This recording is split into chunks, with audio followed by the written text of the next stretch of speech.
to talk about boxing tonight. So again, good to be with you guys on this third completion of the third week of the NFL season, and also we're also gearing up for the baseball playoffs. So I would say just off the rip, Shawnee, congratulations to the Houston Astros for yet again capturing another division title. Hopefully it'll be them and the Yankees in the ALCS, and hopefully the Yankees get some grace this time. So I'm hoping they can pull it together then. But yes, we will talk about baseball at some point as these playoffs start to ramp up. But obviously this is certainly a football summary. So again, we have a big week 3. Lots of surprises so far. At this point, we have 5 unbeaten teams left in the NFL, and so we're gonna certainly go through those guys. But again, good to have you guys on with us tonight. So again, all we ask is as you come in tonight, certainly hit the chat, hit the like button as you come in. Helps the algorithm. Consider becoming a member of the BMU Network. BMU Network gives you content 7 days a week, so we appreciate that you come on. We'll drop a Cash App to us, actually. Cash App to the BMU Network. Certainly that'd be useful, certainly to us. But again, at the very least, just hit the like button as you come in. Good to be with you guys tonight. So again, a big week 3, some big matchups, some major upsets, I would say, certainly from this season. But why don't we just say the best? So we already got BMU in the back already clowning already. How about them Cowboys? So the only time of the year I root for the Cowboys, which is almost like it takes everything I have to root for them to beat the Ravens. All right. But unfortunately, they couldn't get it done. They let me down once again. So now this is 3 straight home losses at the $1 billion playpen. Shawnee, what is going on with the Cowboys? The dysfunction. What happened to their defense? Certainly since last year, they got. I thought they did some things on that. You got your main linebacker Parsons. I thought he's playing for a contract. So I'm not seeing the work there. You got your main offensive weapons got paid. What is going on in Dallas right now? Why can't the Cowboys pull it together? What is going on with this skid? Well, the biggest thing was that's basically, especially here in DFW, the main frustration with the team. We were losing more players than what we signed this past offseason. And if you look at the players we signed this offseason, literally the highest profile name we have, or player that we picked up, was Zeke. And he's really not the same Zeke, especially since the first time he left Dallas. So you heard Jerry during the offseason saying we're a better team, than we were last year. Like, no, because we just look at the roster. Mm. You lost a lot of players. You lost your running back, your starting running back. You lost your starting cornerback, Stephon Gilmore. Uh, you lost your pretty much best run stopper in Leonard Hankins. Now you have Mozzie Smith, who was a draft pick, what was that, 3 years ago, who's very close coming up on a Taco Charleston level. He's not making no impact in the run game. So yeah, it says all 3 of those games, the opposing team had a strong run game. Mm. Green Bay used their run game, then played action off of that. That's what killed the Cowboys. Um, Basically, the same thing happened versus the Saints. Baltimore really didn't do play action. They just killed them with Henry. They was just blunt force. So it's basically, and I was saying this about Baltimore before the game last week. If Baltimore somehow lose that game, they should fire their offensive coordinator immediately because the blueprint is there.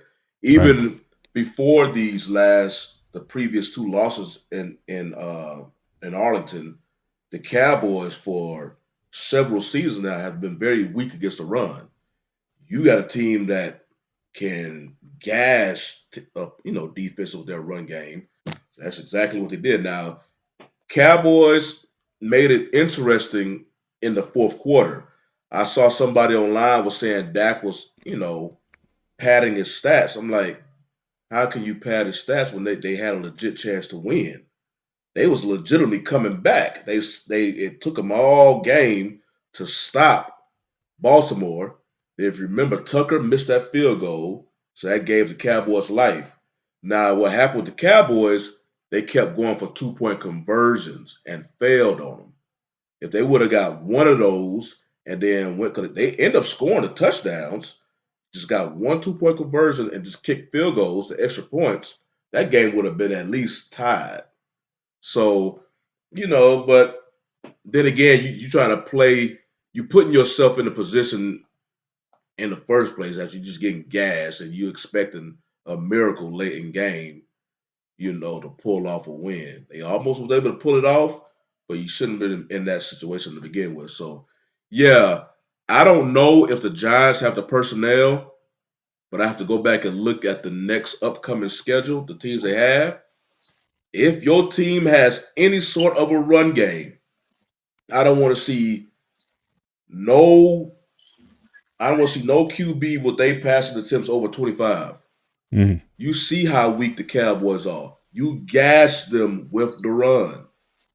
And if anything, because the Cowboys are front runners, they want to take the lead and unleash their pass rush. That's all exactly what they want to do. They unleash the pass rush. That's when the turnovers happen because now Trayvon Diggs and crew in the secondary can start picking you off because you'll start being rushed on your passes. But if you run the ball, you eliminate that completely, and that includes Michael Parsons. He basically gets eliminated from the field once you start running the ball. So, like I say, if the Giants still have Barkley, they will. You can implement that strategy. But the Giants don't have a run game. But if I look at Yeah. the schedule after the Giants, if your team has any sort of a run game, forget throwing when you go against the Cowboys because that's you playing it to their strength. Run the ball. Basically, the last two games, the Cowboys, well, they got outrushed by 350 plus yards, Right. but they gave up over 500. Right. Well, adding insult to injury here is you had the comments by Jerry Jones. He was asked point blank, "Why didn't you get Derrick Henry in the offseason?" And he comes and he torches you for $150. And Jerry basically says he can't afford him. Now, again, I don't know how much his Baltimore deal was, or what he got, like 8, 9, 10 million or something like that.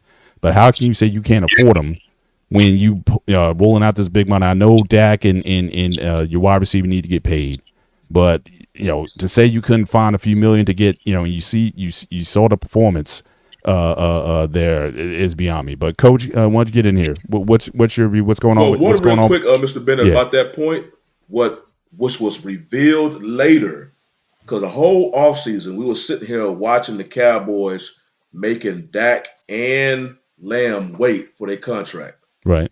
It turns out, because they end up giving the money, I'm pretty sure this was the money that both of them was requesting at the beginning of the offseason. It turns out, even if the Cowboys would have signed both of them to their existing contracts that they ultimately end up getting, they still would have been having, I think, at least 20 million in the cap to pursue another player, Right. which could have been Derrick Henry. If Right. all they had to do was just sign him earlier, but they was wanting to hold on to the money and basically let everybody else get signed You pay and now or waited pay to later. the end. Pay now or Exactly. pay So later. Absolutely. yeah, I found that out later. I'm like, okay, this don't, All right. Coach, I know you're because chomping at the bit. You're chomping at the bit, sir. Get in here. What is going on with the Cowboys here? This is Boy, when does Dallas ever upgrade their defense? What, every 5 years or so? Did they take anybody on deep, in the draft on defense, second round, first round, defensive tackle, anybody? First round pick was a defensive tackle last year.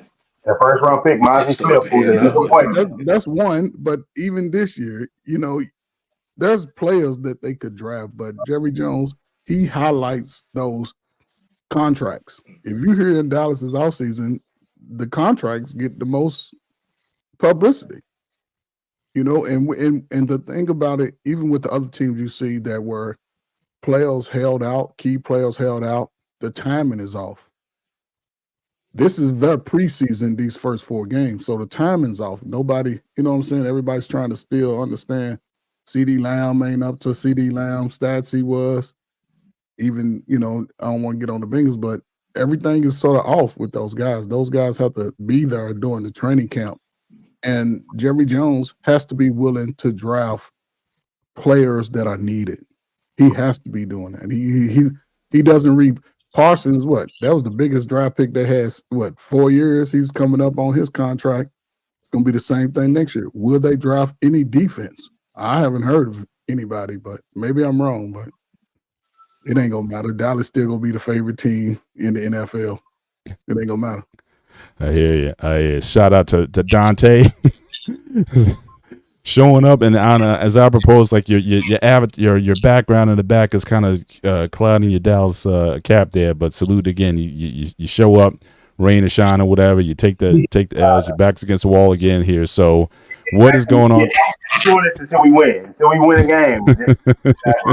So you gotta keep the background until you win. Okay. Oh, hopefully it won't be too long. Again, I rooted for Dallas to win this game because obviously I want a wider margin in the certainly in the AFC North. So what are you seeing? I mean, out there with this team, and again, 3 straight home losses. So I'm sure that the Dallas faithful are certainly happy about that, and they simply haven't looked good doing it. And also, what do you guys think about the coaching decisions? Because you're right, certainly they did make a comeback. They tried 2 2-point conversions. I thought a little bit early in the game. I'm still of the adage that you go for 2 when you have to, not so early in the game to take points off the board. So if they would have converted their 2 normal point after PATs, and then at the end you get a touchdown, then you try to go for it then. At least I'm of that old mentality, but it seems like these guys now get more aggressive. It's early in the fourth quarter, and you're still going for 2-point conversions. So I'm not. So also, I want to know from everybody, how do you guys feel about that strategy? I thought that kind of cost them in the end. So let's get Dante in. Let's get his commentary on the game. Let's just go around as far as the strategy involved. That was the second thing. The first thing is not getting Derrick Henry. The second thing is, again, the strategy in game and being a little bit too aggressive, trying to get back in the game. I'll say this. As far as the philosophy of going for 2, I understand the analytics, and you look at your chart and you say when to go.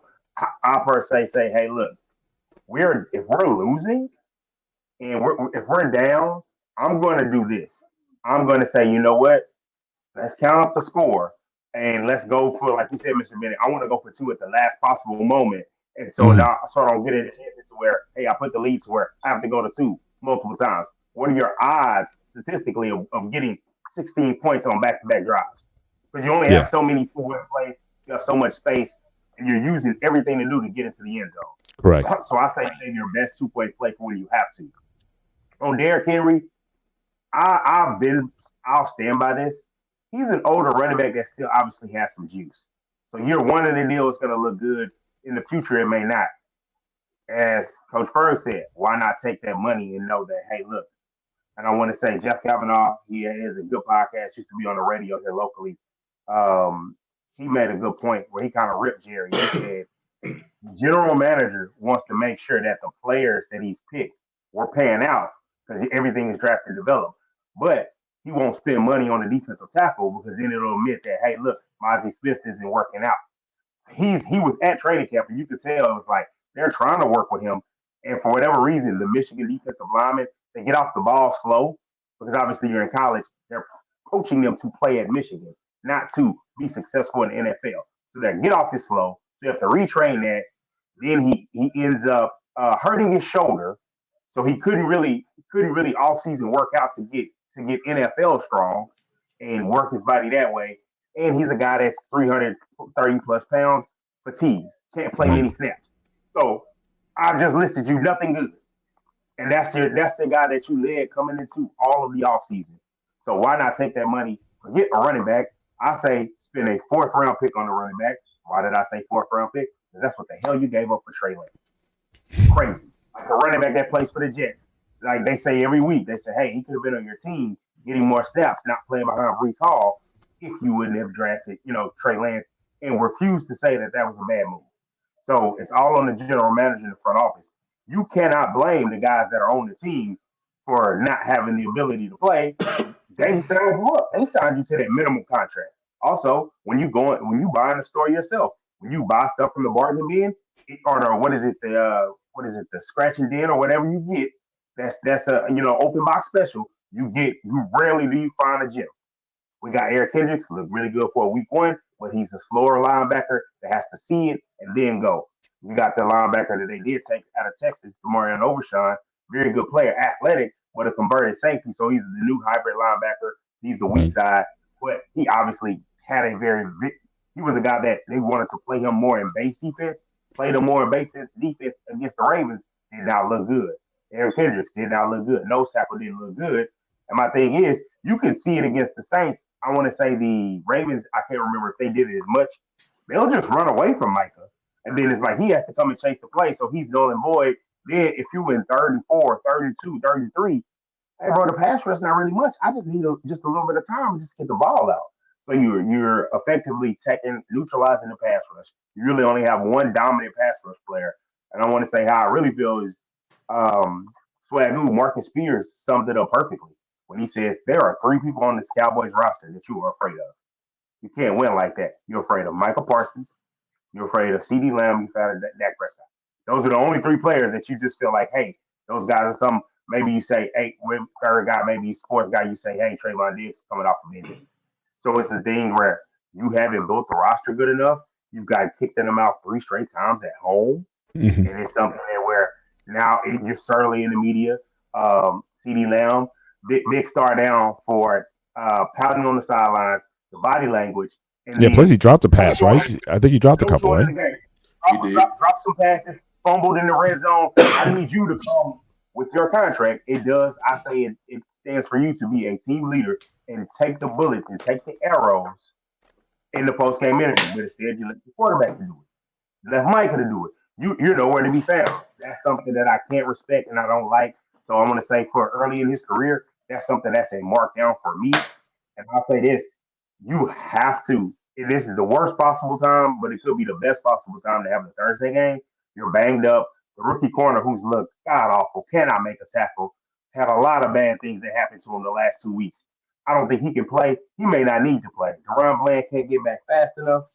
And it's just like, as a team, you got to find a way to beat New York on the road because, like you said, Shotty, you want to know who they play next? Detroit. Oh, yeah. They play Detroit next after this game. No, I'm sorry. They play Pittsburgh.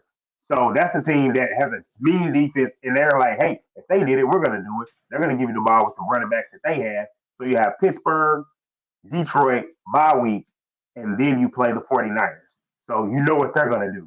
I don't care who is running back. Even if Mason's not playing and McCaffrey won't be back by then, I don't presume. Whoever they're going to put back there, like that, who was that running back there for the Rams that time? They're going to put those guys in there. So you have to figure out a way to be disciplined, trust the man next to you, and make some run stops. Get to a situation where you're in third and long, where you let your pass rushers go. You can send a blitz. You can do something different than just Ravens ran it 12 straight times. That's embarrassing. That's embarrassing to let a team know that they can just do that to you. Jason Garrett, what was he on Sunday Night Football? I was like, hey, the secret's out. Like, yeah, 2 weeks in a row, hey, the secret is out. So they have to do secret been out for the past. Well, hang on, just offer a quick correction. Actually, they play the Giants this coming week, so maybe that might be an opportunity, and that they're coming to New York. They're coming to New York to play. That should be the Cowboys' get right game. That should be the good. Yeah. Giants, you get a little bit of days rest to get ready for Pittsburgh for another road trip. Gotcha. You got those 2 road games, and the way you've been playing at home, you need to play on the road. You need to go on the road and have it's us versus the world mentality. You need to do something. But it's like one quick thing about the schedule. This is actually the Cowboys' first on a short week because they played on the Thursday before, but on a short week with the Thursday schedule, this is the first time they will play on a Thursday on the road on a short week. Because they always played at home if they play on a Thursday. The Thanksgiving games and stuff, yeah. Or if they play on a Thursday, like during the season, it's not the holiday, it's always a full week. Right. So, now they got to act like a regular team and, get their schedule all condensed on this old 4-day instead of a 6-day with normal NFL. I prefer that. I prefer to take the hit that way instead of having it, because if you look at it, when they do it around Thanksgiving, they always make the Cowboys play on the road the week before the Thanksgiving game. So you have to travel, get back, play the short week, and then you play that other game. So you play those 3 games in a short span. And if you look at that, very few guys play all 3 games. So now you get to the traditional play the road game on before Thanksgiving, and then you play, Thanksgiving at home, and then you get the longer break. But to be honest, like McCarthy, if he don't get it together and get some wins, he won't be around by Thanksgiving Wow. because that Murphy Yeah. vote, they have painted the picture. Giants, Steelers, Lions, 49ers, between that stretch there, if it's not happening by that bye week, he might be gone. If they get blown out by the 49ers after the bye week, or if they go into the bye week with a terrible record, you might look at it where it's like they might step aside. The only thing is, Jerry, the last time he let a coach go in season was Wade Phillips when it was a national TV game against the Packers. I mean, true enough, he did have the replacement in play. That's a whole nother topic with Garrett already being on the staff. Right. That's been beat to death in Dallas. Let's get to Coach in. So again, Coach, I just want, since you have Coach, I just want your opinion on the 2-point when to go for 2. So again, I thought they missed a couple of opportunities going for 2 too early. What is your general philosophy when it comes to going for 2 in a game? Do you prefer to have it late, or do you go with the numbers? How would you approach that, or what's your general philosophy when it comes to going for 2 in a game? I've always been a fan of going for 2 late in the game, final 5 minutes or so. First half, if we down by 1, 2, 3, to me, if we come out, second half is always another chapter. But I believe in that last 5 minutes, go for 2, get the lead. Or, I'm also a proponent of taking the points. I must take the points. However, if it's 1 or 2, if I can get within 3 off of 2 points, then I'm going for the 2. Late in the game, not first quarter. I don't panic in the first quarter. Right. Stick with what I do. So I hear you. All right. Well, we just devoted the first 25 minutes of the block to the Cowboys, so I think they've gotten there. I think we've given them their just due. Go ahead. Cowboys, real quick. Now, if you notice, the first game I think they was away. Then they had 2 straight home, and I think it's better for them to go on the road this week. Mm-hmm. I think it's gonna, get for sure back to being a team, work some things out. So I think sometimes it's good when you losing a couple games to get on the road, keep the team together. It's just them. That's right. On the bus with your teammates. And in Dallas, you can see if they lose, the fans of Dallas will come down on their neck hard. So they ain't giving them no slack. I hear you. Let's move on to the next block here. So as it stands now, we have 5 3-0 teams remaining. You have the Bills, the Steelers, the Chiefs, the Vikings, and the Seahawks. So the question on the floor is, who is, I guess, who's sort of the paper tiger of this group between these teams? Who do you think who's most likely to go 4-0? And who's going to really make it to the end? Obviously, the Vikings, I think, is certainly the biggest surprise, I think, of all. Certainly seem like the revitalization of their quarterback, and he's been doing very well. So what do you guys think out of those teams left? Who's the real one? Who's the pretender? And who's going to be there in the end come playoff time? What do you guys think? I think the best team, the undefeated team right now, is Buffalo. They just Josh. Because I remember when Diggs first got to Buffalo, he propelled Allen to the quarterback he is now, because Allen wasn't. I remember when he played the playoff game, it was Allen versus Watson, and Allen wasn't. He was just running the ball. You wanted him to throw, but since then, obviously his skills done grew. He lost both his number 1 receiver in Diggs, his number 2 receiver in Gabe Davis, and this dude did not miss a step. You always hear about his interceptions, but I think I mentioned this last season. Yes, he will throw a lot of picks when he's streaky with that, but then turn around and win 5 straight games. And then he performs in the playoffs. His thing is he keeps going against KC, where his defense or his field goal kicker will miss a field goal, but you can't look at him and say Allen did not give us a chance. So Buffalo to me is the best undefeated team.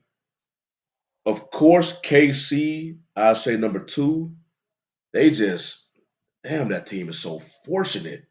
I mean, it's like if there's a chance a team, if you make a mistake, they will capitalize on it.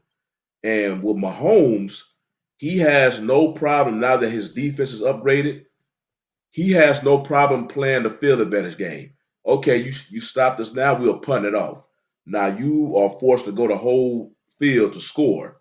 Most likely you probably won't. But if once you make a mistake, they will capitalize on it. And it just be the weirdest, like when Bengals got that pass interference call and gave them the benefit. So, but then you got the Steelers, who that? The Steelers, the Vikings, and The Seahawks. the Seahawks. Because where the Seahawks at, honestly, I can't.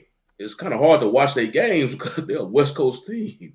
Mhm. They're not a marquee team, so you just don't see that much unless you got the ticket, the NFL ticket. So I don't really know. Props to Geno. 'Cause I heard he's Yeah. killing it in his passes in the middle. Props to him, and they have a good defense. I just can't really speak too much about the Seahawks because of where they located, unfortunately.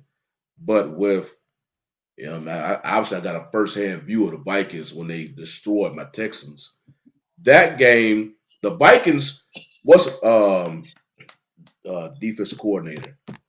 Brian Flores got that defense looking nice. Now, on the flip side, my Texas O line they got to be fixed. I mean, they could not get any rhythm because the O line kept false starting because the building was getting so loud. So, but they have big props to Sam Darnold. Um, it looked like he got out of the Jets just in time. He could be comeback player of the year. Yeah, and then Yeah. I think I'll say this before I hand it off. If Darnold, which won't be a bad thing, it'd be a good thing for the Vikings. If Darnold goes and plays this type of ball, and basically right now he's playing like Pro Bowl level ball. If he continues to do that throughout this whole season, sign him. Well, because you remember he's only 27 years old. Yeah. Mhm. Yeah, you picked up McCarthy, but he's still an unknown. He's still a project. If you already have a quarterback who look like he's on the up, I say sign Darnold, trade McCarthy for a nice pick. Cause you got the best of both worlds right now. You got a young quarterback who's a veteran and he's playing good ball. Or are you gonna go to this other QB and it's the unknown? You just basically, we picked you high, so we forced to play you. I'm like, nah, man, you got a good situation going on right now. It could potentially be better than the situation in Pittsburgh. The way he's looking, because he's actually, Pittsburgh. The way they playing, they doing a lot of complimentary football. They're choking you out. Dar- The defense yeah, is choking you out. Darnold up there, him and his receivers got a good thing going on up there. So it'll be interesting to see. Like I said, it's a good thing for the Vikings. It just depends on, are you willing to trade your, I forgot what pick McCarthy was, but are you Trade him willing in to the first trade your high pick for this other QB if he shows that he can lead your franchise, up higher? JJ McCarthy was the 10th pick overall Okay. in the draft. So yeah, you could potentially trade him for another high pick and because you get Darnold is only 27 years old, so what, maybe 3 years older than McCarthy. I don't know how old McCarthy is, but 3 to 4 years older. So you could potentially get a QB in his prime. So hey, Dante, who you got? Out of the five, again, who the real ones? Who the pretenders? Out of the five. Off top, my order's a little different, but off top, I'm going with the Chiefs because they're the champs. And my thing is, I think they have the potential that we might be seeing real time Travis Kelce fall off a little bit, but he's still a guy that's impactful because he does command it for defenses. I do think my guy from Texas, Xavier Worthy, is a guy that's gonna get learning and get things up when they get him going after he gets his feet under him. they can really be a dangerous offense. Rasheed Rice is really killing it right now and really stepping up and making a lot of good plays. The offensive line is good, and the thing is, they gave him the unique thing with a good offensive line and a good defense. So it's just like hey, the big plays can come when they come, but he's a guy that he's gonna make the right plays, and he knows the defense. He can rely on them. So I say they're number one. I'll say Seahawks number two because I do think they have a legit shot. I do trust Geno. I'll put them at two. I'll say the Steelers at three. Well, I'm sorry. Let me not put the Steelers there. Buffalo is. You don't have to apologize to me. No, because I forgot Buffalo. I forgot about Buffalo. I honestly, I thought with the receivers it was going to be a slower process and they were going to kind of struggle a little bit. But they're leaning on the run and leaning on a good defense. So I'll say Chiefs 1. I'll say Bills 2.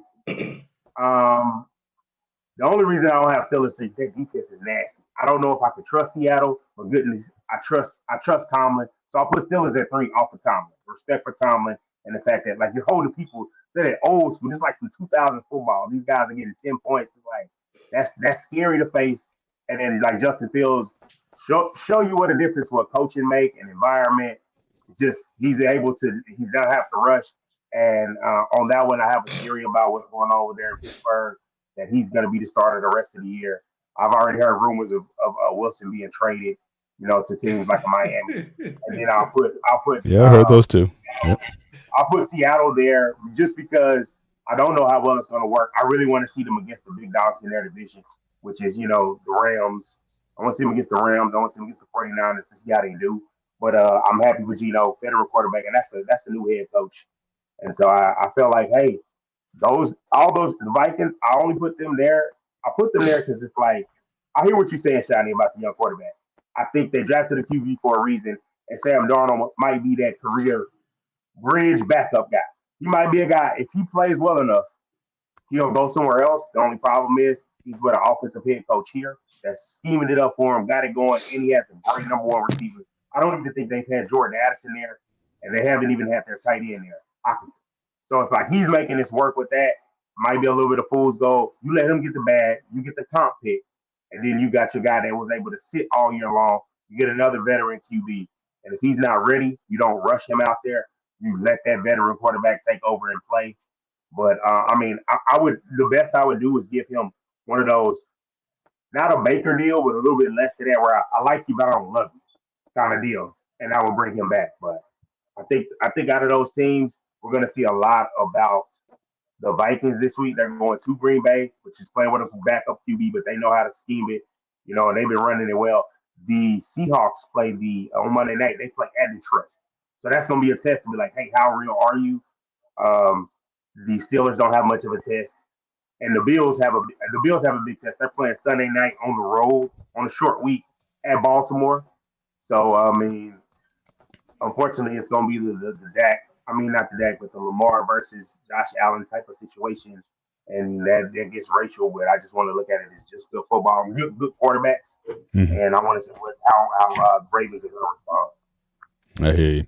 Coach, put your top 5 of the undefeateds, best and worst of the undefeateds. I'll go with Chiefs, Bills. I'm a Justin Fields fan, so I'm going to put Steelers 3rd, Seahawks, then Vikings. I think Geno, his game is only ascending, and he has 2 top-tier receivers that can really make plays, and Seattle has a good running game. Vikings, it's early in the season, man. Football's always great, man, when it's warm, man. It's pretty when it's warm, but when the weather changes, that's when the real teams show up. So, but the Vikings, they have great, Justin Jefferson's probably the top receiver right now. But it's still Sam Darnold, man. Old habits do reoccur at some point during the season. So, but again, Vikings and Steelers, you can put those defenses side by side, and it'd be hard to say what defense is best right now. But both coaches got a history of great defenses. So, yeah, Chiefs, Bills, Steelers, Seahawks, then Vikings.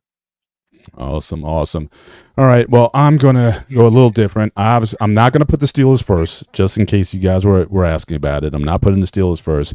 I'm putting Kansas City number 1. And the way I look at this, I go back to like professional wrestling, Ric Flair. To be the man, you got to beat the man. They're the defending Super Bowl champions. They're undefeated. Now, they're winning ugly, but just like Ric Flair, if you guys ever watch wrestling with Ric Flair, he never pinned anybody legit, right? He would always win by pulling the tights, or his foot would be on the rope to get leverage to get the pin or whatever, but the ref didn't see it. But the bottom line is he always came out the champion out of the ring. People are booing. People's like, oh, man, our guy Nikita got robbed. Dusty Rhodes got robbed. But nevertheless, Ric Flair came out on top. So until you beat the man, I am not going to knock Kansas City off the perch. I told you guys at the beginning of the season, I'm picking Kansas City against the field to get back to the Super Bowl. If they're playing bad now, this team gets, just like last year, they warm up as the season goes on. And so I'm not betting against the Chiefs until someone beats them. Now, I know we got a holiday game, I think, coming up with them, or a Saturday game that's coming up with them this year. I'll see where my Steelers are at that point. But that gets to my second team. I am putting the Steelers second because, again, I like the defense is looking elite. It's looking top 5. Going into that San Diego, I keep saying San Diego, but that LA Chargers game. Chargers came in with this bullish defense. And offense, I know the quarterback was a little bit hobbled, but they handled their business. And so with that defense, I think they're going to be relevant for the rest of the year. The running game is coming together. Fields is playing competent. Now, again, I still want to see Russell Wilson play. I'm not ready as of yet to anoint Justin Fields as QB1. I want to see how to see an opportunity to see how Wilson plays. So again, I'm still going to keep that light on for Russell Wilson to get his job back. But I certainly, obviously, as if Justin keeps stacking these wins, it's going to become more apparent. But as I said last week, Tomlin and the Steelers, they are notorious for hiding the injuries of their players. So I think that calf injury was much worse than what they prescribed. I mean, he could have been out 6 to 8 weeks, but then they keep teasing everybody and certainly teasing the competition. Well, maybe this might be the week he came back. Tomlin has not committed to Justin Fields yet. So I'm still waiting on that. So I'll put the Steelers number two behind the defense. I'm going to put the Vikings for a similar reason. As you said, Shawnee, that defense is looking very good right now. And so with that defense being the way it is, the competition, they upset, in my opinion, Houston last week after Houston looked good, certainly going into the first couple of games of the season. So I like how they look, but I'm putting at the bottom. I'm putting Buffalo fourth because I'm just looking at the Bills' record. They beat the Cardinals. They beat Miami, and that was the game where Tua got knocked out the game. So again, wasn't certainly good shape. And they also beat Jacksonville, which is already tanking already. 0-3. Again, you just paid their QB all that money, and they're looking like they're going to be a 3-4 win team this year. So again, I'm not impressed with the wins that Buffalo has had so far this year. And so I'm definitely looking forward to the Ravens matchup to see if the Ravens can certainly turn it around this year. But the last team I'm putting up there, again, is the Seattle Seahawks, again, for the similar reason. They beat Denver, New England, and they just beat Miami, again, with a backup quarterback, who I think in that Group B got hurt in the game. So, again, I'm not impressed with this record. The real test for me is going to be when they play Detroit this coming Monday night. Then I'll make my decision then. So, again, KC, Steelers, Vikings, Buffalo, Seattle. That is my top 5, and I'm definitely added all of them. I think the Seahawks. I just don't think they've been tested as of yet. But want to move on, talk about some of these rookies. Obviously, we saw the Jaden Daniels look pretty good went to Cincinnati, looked very good. Contrastingly, Caleb Williams, and we didn't talk about this last week. We saw it out the game too. The off the field, CJ Stroud went over there, tried to give him some love or whatnot. He seemed like he wasn't hearing it. Then he, and had a bad game. Then has another bad game, another 2 interceptions there. That's why I, certainly would love to have Hink on the show. I reached out to Hink earlier to say, hey, what's going on in Chicago? But is the B word surrounding Caleb Williams at this point? Are you buying or selling Caleb Williams, or is it too early? and or is it the coach? Should they have, is this coach going to be good? Because as we're seeing with Justin Fields, sometimes it's just the environment that you're in. So coming out of Chicago, is Chicago simply a place where quarterbacks go to die or not develop even at all? The last quarterback they had that was halfway decent was probably Jim McMahon, going back 40 years ago. So again, is it the environment, or you think Caleb can he be that guy, or just given his what we've seen so far, is it is he showing signs that hey, he may not be the guy we thought he was? He might be a little bit too much of a diva, and just his attitude after the Houston game, does that give you some pause as far as his potential to be something in this league? So let's start with Coach first.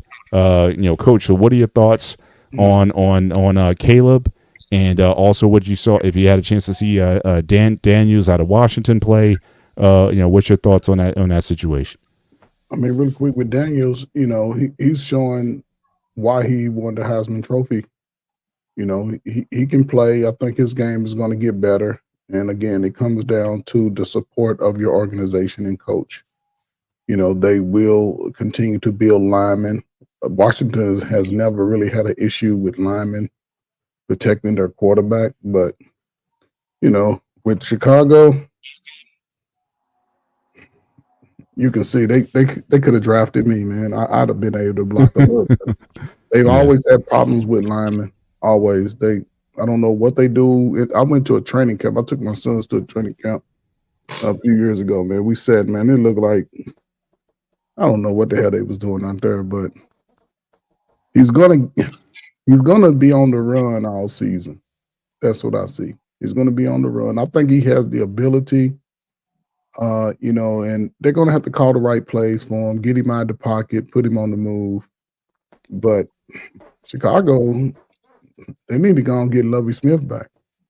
They need to get him back, because every coach they've had since Lovie Smith, man, they ain't did nothing. But again, that's the dynamics of Chicago, man. Lovey still coaching, or is he retired? I know he had that quick stint with Houston, but I don't know if is he. Yeah, is he on had that. I don't know if he's still coaching. He was responsible for Illinois. the Texans picking up Illinois. Yeah, listen, that whole thing. Chicago hasn't had a winning season since Lovie Smith left. So I think the man have won, but hey, he's going to be running for his life the whole season. So prepare yourself, Chicago fans. It's going to be tough.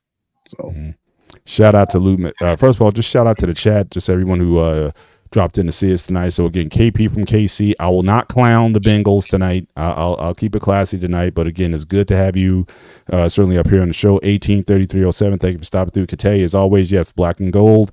Certainly 3-0. Good to see you tonight. And also we have Braxton, that Snake Fiend. Thank you for stopping on through here tonight as well. And again, 183307. Good to see you. And my man Lou Medic, who believes that Russell will get traded to Miami before the break. And he's saying about Caleb, don't trust the man who pays more attention to his nail polish than the playbook. Man, rough. Dante, so what do you think of this Caleb situation? Are we making too much too soon? Let him grow a little bit. Is it the culture? What's going on with him? Are you buying or selling on Caleb Williams at this point? I'm still holding my stock. My thing is, I felt like he was the best quarterback coming into the draft. I felt like I know that it's always tough when you get the guys drafted, but after you blowing up and doing well. But I do think that he is going to have to learn some things. Like I've seen it week 2 because we saw him on a national stage.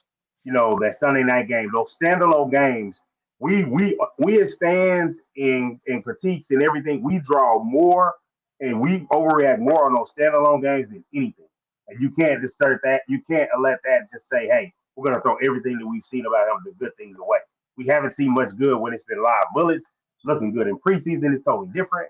But I totally believe, like, hey, he could still be a good quarterback. This year's going to be tough. The head coach is going to have to figure things out. If not, they're going to say, hey, which offensive coach do we want to get, and say, hey, we're going to build the offensive line with money and draft capital, and you're just going to have to coach Caleb Williams. That's what they're going to do. I actually would like for him to win, not just because he was an old Dallas coach, but because I want more defensive coaches. My thing is leadership is leadership. You can if you're a great offensive coach, you're still going to have an offensive staff, and they're going to pick from that staff. So you're going to lose coaches either way it goes. Like a Mike Tomlin, he can run. He's been what? How long has he been at Pittsburgh? Defensive coach, and he's been running through and out. The leadership is more important. So they need to find the right coach. If Eberflus isn't the guy, hopefully he is. But no way, I'm giving up on Caleb. I felt like him and Rome, he had a good game. I got him in fantasy, and I was like, okay, I'm wondering if that relationship is going to start to grow on the field. I know Keenan Allen was hurt. Now he's coming back, and I haven't seen much from their offensive weapons. It hasn't been good, but they might have to be a drop back, just ball out of your hands, and lean on that run game and the defense if they want to have some success. Because I do think, as bad as they've been, you got to start winning games. You got to start seeing the light at the end of the tunnel, and not just keep losing and waiting for development. Awesome. Shawnee, what you got on it? Buying or selling on Caleb Williams? I'm still buying because, like I mentioned, man, I can't. It's still too early for me. He's a rookie quarterback. You got to get this dude a season to see what he do. I can't let him just, drop him off after 3 games. Jaden Daniels, he looked good. His first 2 games, because actually, what you saw in Daniels versus Cincy was he started doing the offense with timing. He started getting his timing down with his offense. He's not trying to use his feet, depend on his feet, more. He's starting to get the timing down, and that's when you saw the skills shine when he only had 2 incomplete passes. When I'm looking at Williams, I think from what I heard, his biggest thing, he's still trying to depend too much on them damn near sandlot quarterback plays for the most part, so getting the timing down for his offense. So it's taking a little bit longer. Maybe that could be the O-line, but in NFL, you still have to get that ball out your hands. You can't scramble every play. But what I'm looking at from the stats versus the Colts, he threw for over 360 yards. He had 2 TDs and 2 interceptions, but he threw the ball 52 times. Me seeing that immediately, I'm like, okay, the run game was not even present at all. Mm-hmm. So when I'm going down and looking at the running back stats, just a total, they only carried the ball 28 times for 63 yards. So that explains why, okay, you basically had to put the ball in Williams' hands, maybe prematurely, but it looked like he did okay for what he had to do, because he had to throw the ball over 50 times. He almost posted 400 yards, but yeah, it's definitely way too early to sell stock with Williams right now. You have to, like I keep going back. I keep going because basically Caleb Williams was as highly touted coming out of college as Trevor Lawrence, Andrew Luck, and Peyton Manning, as far as the publicity that came out, the expectation that came out on them when they come out of college. So if you look at Manning, again, he threw a lot of interceptions his first year. So if you could imagine if people would use the same, I guess, scale on rookie quarterbacks today as they do back then, we would not see Peyton Manning, the 5-time MVP, pretty much some believe probably the greatest regular season quarterback, and basically the way he operated. I've never seen a quarterback operate an offense like he did. He literally just was a coach standing behind center every game. But you would not have seen that if you put him on today's scale after all them interceptions he was throwing. Oh no, get rid of him.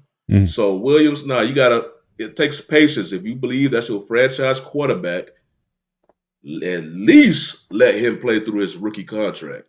And then if they don't pan out, hey, because they don't get the money they don't get that Sam Bradford money no more. They don't get that no more for a rookie quarterback. Just for pan out. perspective, I think the last time they went to the playoffs, I think Mitchell Trubisky was the quarterback. So I'm just saying. Yeah. Yeah. And I think I was looking at their head coach history, and I heard what Eberflus. See, Chicago is well. I shouldn't say Chicago. Williams is kind of in a bad situation because you don't want him to get in the habit of a revolving door with his head coaches. Yeah.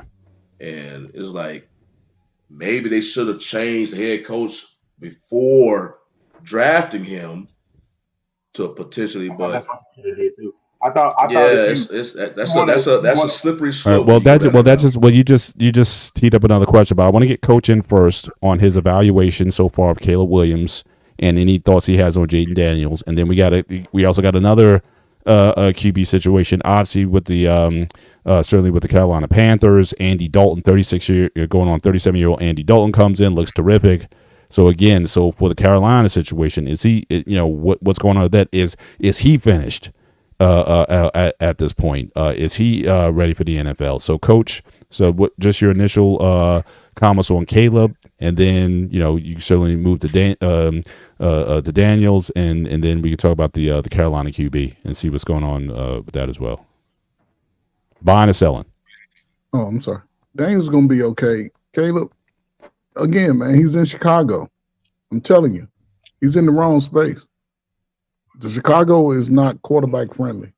It's not. You've seen every quarterback since Trubisky. Nobody's really panned out because Chicago does not draft well, and they do not pay their players. Players do not like to go to Chicago. They gave the last person they gave anywhere near what was it? Jay Cutler. That was it. I think they paid the receiver, but he ain't gonna have enough time back there. The boy gonna be running for his life the whole season, so it's gonna have to come to a point where he take his fingernail polish off and just figure it out. Because let it go if that dude fingernail. He's in a bad situation, man. That's all I can say, man. It's gonna be a long season. Chicago will probably win 5 games, if that. All right, so you think his situation is not so much the talent, whatnot. You think it's more the culture and environment that he's in. That's at the cause of the situation. Yeah. What are your thoughts? Have you had a chance to look at Jaden Daniels? What do you think? What are your thoughts on him? I think he's getting stronger. Because in the NFL, it takes a little bit of time to get your timing together. It's in college. Players are coming a little faster. So once they get their timing down, then you can see a great improvement in quarterback. But, he's got the support. You got to have the support of the franchise, not just in, the management, but, players got to believe in you. The coaches have to believe in you, and they had to put players around you to make the plays. So salute to him, man. Yeah. Yes. And so your general thoughts on, again, Bryce Young, again, is that more environmental, or is he simply just too small? Is the stage too big for him? Do you think him in another situation? Because again, I don't see the Carolina situation improving. Do you think maybe Miami? Do you think that might be a spot for? Because I know Lou was talking about, again, possibly Russell Wilson going there. But again, if what about Bryce in Miami? Could that be a fresh start with that head coach, who seems to be a bit of a quarterback whisperer to an extent? Do you think that could work for Bryce, or do you think he's just not ready for this? I think Carolina's a good place for him. They're going to have to improve as an overall team with Carolina. Andy Dalton, he's on his last leg. If he goes down to Miami, Miami's still going to be looking for a quarterback. So they're going to bring people in to possibly, No, that's what I'm saying. If Bryce Young, if you don't believe in Bryce Young, right? Because I think that was something with, I think the owner wanted him, but then not everyone was sold on and whatnot. But if you don't think he's going to be your guy long term, you go with Dalton, and if you go 6-10 or whatever, you look to draft another QB next year. But I'm saying maybe the move, if Bryce went to another environment like Miami, he's young, and if Tua, if it's looking like he's going to have to retire, they're down to their backups as it is. Could that be the reboot that he may need? Do you believe enough in Bryce Young that he can make a difference in this league, or do you think he just doesn't have the attributes at this level? Right now, I can jump in on that. he's been on the run since he's been in Carolina. So it's hard to say. I think it would be good for him to sit a little bit. I think this is a good time for him to sit a little bit and gain a little bit more knowledge, understand the playbook, make his reads, because sometimes it seems like he's just throwing in the double coverage just to get rid of the ball. But, it's not a bad thing. He's only in his second year, and I think it's good. Man. He's in Carolina, man. My team I got now can beat Carolina, man. Come on now. Didn't they just go 0-17, 16 2 years ago? So no, last year.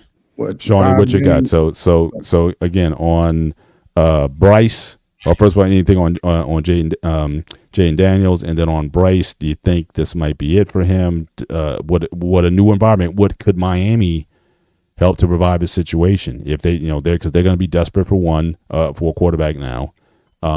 Could that be a spot for him? Well, Daniels, I think, is in a very good situation in Washington because he has Kingsbury as his OC, and you can have your opinions about him as a head coach, but one thing he can develop, he's good with young quarterbacks. That was his, he just skipped this super line when Arizona made him head coach, and then now he's just best known for having that fly house during those times when the draft. You can see the Arizona sky, desert skyline, but he can develop quarterbacks, so that's very good for Daniels. For Bryce Young, because I was looking at it when coach was giving his opinion on it. One, I think he needs to get out of Carolina. Carolina got some other stuff going on. It kind of reminds me how Houston was before they got rid of one individual and immediately stuff changed. But Carolina, they owner just fires people too much, so that culture it's not stable at all, and it still don't. The dude that they fired, Wilkes, was the best. He was an interim, has won more games than the other two coaches they brought in afterwards. So they got other stuff going on. So I think he'll be best to get out of Carolina, and it probably will benefit him to sit. And even if he goes to Miami still needs to bring. If something happens to Tua and he just can't play anymore, they still need to bring a QB, kind of like Pittsburgh. For the longest, I mean, if Wilson didn't have his calf injury, Wilson would be the starter, and Fields would be backing him up. But the injury, kind of make Wilson kind of expendable. Well, it may be the same thing in Miami if Young goes there because you bring in a more qualified vet, and ideally you will want Young because Young right now hasn't really shown anything that he could be an NFL starter. He only has. I'm looking now. All of last season and the two games he started this year, he has only passed for 2 or more touchdowns twice. As he had one game he passed for 2 touchdowns, and he had one game he passed for 3. Other than that, you look down his whole stat line, there's a lot of zeros and occasional ones. So he has not shown any type of, like, you could put some type of belief behind him. Like, hey, if situation changes. See, I know we were talking about with Caleb before. Caleb has already shown me that if you could give him some stability and, like I said, on O-line and stuff, you can see something with him. You'll be able to see and get a better picture of Caleb Williams and his talent if you kind of improve the necessities that a quarterback need. Bryce Young has not shown any of that. I mean, he's just like, dude, I don't know. I don't know. When I'm looking at your stats, I cannot look. Yeah, okay, you're a rookie QB, and you was basically playing. You playing on the worst team. That's why they end up getting the first pick, even though they got it via a trade. But dude, you're not showing me anything that I could put like any type of belief to make you believe that you are even qualified to be an NFL starter, let alone going to get traded to another team and you're going to be the successor of quarterback and Tua. So that I don't know, man. I mean, Bryce Young, he got to go somebody who can really get in his ear and help him out and greatly define his game because he could either be a career backup or he could be out the league. Man, Lou Medic, I think he's right. He's writing the obit on both of these guys. Dante, what you got, man? Man, I think with Bryce Young, trash after only 3 games. I think with Bryce Young, we're looking at something where like this is. We may have looked past some things for a guy that had the college success that he had. We do got to look at it as you played for Alabama, so you had everything you needed to work out. When you go to the pros, you're not going to have everything. The quarterbacks that tend to work out are the guys that, minus some, like Burrow, we got to look at it. He did have everything. There are some guys that did not have everything, and then when they come to the league, it's an upgrade. It's like, oh, I got competent this, I got offensive line, I got some weapons. Okay, let's make it work. I think with Bryce Young, it's been so damaged with Carolina. Even if he gets traded this year, it might be best for him to sit and wait and let things kind of develop. The other thing about him is he's short, he's small, not a big arm. And that's one of the things that we discounted is sometimes those guys are the outliers. I heard was it Tom Dimitrov that used to be with the Falcons, and he said in the interview that he was just like, when you look at a guy and you wonder why those measurables and those things matter, look at a guy like a Joe Burrow. He doesn't have the most arm strength and all those tools physically. When he's banged up, which you're going to be banged up in the NFL, his performance drops because he doesn't have all those great tools. He said, and he compared it. You see a Josh Allen, oh, my this hurts, my that hurt. Cam Newton, get in a car wreck, get into this. He still come out and play. And you can overcome those things because you're so much more physically gifted. Doesn't mean that you're always going to be the guy that succeeds, but there's a reason why the guys that meet these certain baseline, arm length, size, height, weight, those guys are more successful than the others. And so I think with Bryce, he might just need to go with a quarterback guru, spend some time. Even if he plays this year, he would need to get traded, I would say, in a couple of weeks, and then maybe play especially if the team's going south, play maybe the last 4 or 5 games to see what you get, build some confidence in him. I mean, I know they scripted. He might need the first 30 plays scripted. He needs things to go really well for him because it's been bad off the field. Things have been rough, so that's being shared around. If you don't know, just do your Googles about his situation, the relationship with the woman he was dating. And it's just like, hey, dude, it's like it ails every possible way. And when you play, and then you miss a week, and you make the Red Rifle look like a Pro Bowler and come out and win the game. And then people are saying, oh, he had weapons. It's just like, it's just bad. It's like, yeah, that guy's a veteran, but let him play for 2 weeks, and you'll see what happens with him. I'll never forget when Andy Dalton was the backup, and people were, Dak was trying to get that contract, and they said, yeah, we need to put Dalton in.